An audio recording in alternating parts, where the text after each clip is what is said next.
सो hey guys, आप सभी का स्वागत है हमारे इस यूट्यूब चैनल पर।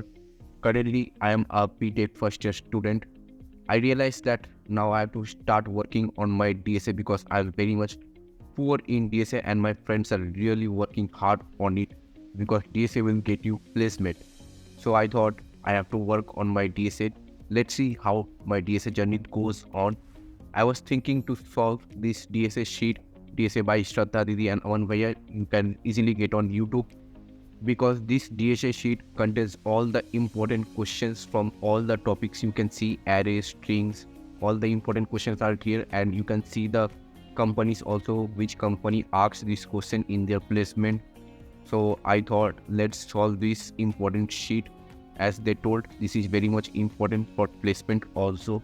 Let's try to solve. I was thinking I will solve 2 questions each day. Here it is written 5 questions each day. हमसे ना हो पाएगा, 2 ही क्वेश्चन करेंगे. सुना है एक ही क्वेश्चन करने में मौत आ जाती है, इसलिए हम 2 ही करेंगे, 2 ही काफ़ी है. Let's see. I will also upload the video of the solution because it will help me to bring the consistency in my DSA journey. So let's meet in the next video with the solution. तब तक के लिए okay bye.